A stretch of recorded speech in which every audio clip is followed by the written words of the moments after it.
Right now, it's time for that first road test. It's anything but a surprise that very big American cars are slowly but surely passing into oblivion, victims of higher fuel prices and less conspicuous consumption. Even the so-called mid-size car lines are undergoing drastic surgery to reduce bulk. And in most cases, they're also adding front-wheel drive. But you can still find a holdout here and there, and this is one of them, the Buick Regal. One car line that managed to resist much of the engineer's knife. In fact, it now appears that this rear-drive, moderately thrifty family car will be a luxury standard bearer for GM for some time to come. This week, we try out the four-door model. The Regal four-door sedan baseline model comes equipped with an $8,900 price tag. Our car, decked out in the luxury limited trim and lots of options, has a suggested list price of almost $13,000. Standard power comes from a 3.8-liter gas V6 coupled with a locked-up torque converter 3-speed automatic transmission. The four-door Regal is new for '82, though you could have gotten one under the less expensive Century name in 1981. For that move-up market, Buick added 2 more headlights, some special paint, and more chrome. The boxy design is in good taste. It even includes a few interesting touches, such as real movable rear vent windows. That's because the larger rear door glass doesn't roll down. The interior is plush, that goes without saying, but there are 2 annoying glitches.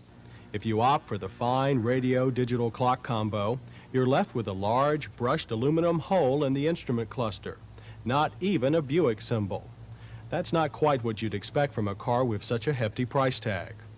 And the nicely shaped steering wheel has so much padding that the horn is difficult to sound. The search for better fuel economy has forced Buick to mix the good with the bad. High-pressure, low-rolling resistance tires means very soft suspension. That's in order to retain a comfortable boulevard ride. And the electronically controlled engine and gas-saving transmission don't quite mesh. Acceleration is hesitant and shifts are hard. Best drivability was found when using the cruise control. The standard V6 just doesn't provide enough power. Our 40 to 55 passing test produced a slow time of 6.5 seconds. When you mash the accelerator, there's considerable lag before the transmission downshifts. Some cars that do poorly on the passing test often do better on our 500-foot acceleration course. Unfortunately, merging from an on-ramp will be a slow process in this Regal at 10.7 seconds and only 51 miles per hour. There was also little excitement in the 21.3-second, 68-mile-per-hour standing quarter mile. The optional 4.1-liter V6 probably would improve performance without too much fuel penalty, just enough so to make it practical. Moving from speed to maneuverability, things got better for our Regal. We measured its best turning diameter at 38 feet, well within the reasonable range for such a mid-size car.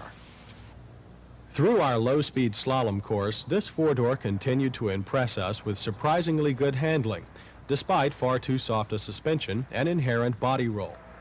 The power steering, although providing little road feel, was positive and fast enough to haul this sedan around the pylons with little problem. Most of our staff gave it good marks considering its dual mission of luxury and practicality. Roll and sway were hardly noticeable in our high-speed emergency lane-changing maneuver. The Regal darted in and out of the lanes with confidence.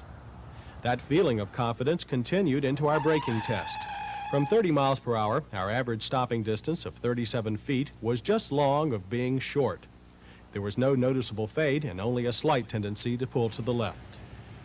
The results from 6 stops at 55 miles per hour were even better, 129 feet with minimal fade, straight and secure with front disc and rear drums locking in proper proportion.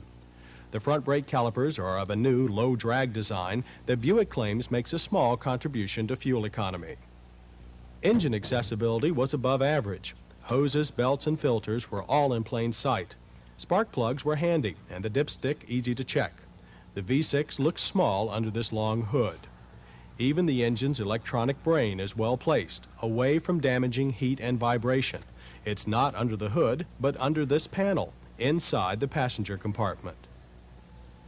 Other space in the Regal is equally well used. The temporary spare tire, complete with a very good jack, is housed inside the right rear fender. That leaves plenty of room for our standard set of luggage and more. Passengers also fare quite well. Entry through wide doors is easy, and there's plenty of head, leg, and knee room for a family of 5. Long trips can be comfortable. They don't call this Buick's little limousine for nothing. And limo quiet is also what you find. Buick has done a very good job of soundproofing. Although we weren't satisfied with the tires, engine, and transmission combo geared for fuel economy, they do pay off. The EPA rates this heavy 3,480-pound sedan at 21 city, 30 highway. Our test car wasn't fully broken in, but we did manage over 24 miles per gallon on a fast 700-mile trip. With the optional V6 and V8 diesels, you can probably break 30. So what the Buick Regal 4-door and its 2-door and wagon cousins might lack in power, they more than make up in style and comfort. The fact is that this is a very practical, upmarket car, and its reasonable fuel economy might even leave you enough funds to upgrade your weekly dinner out, maybe from burgers to bouillabaisse.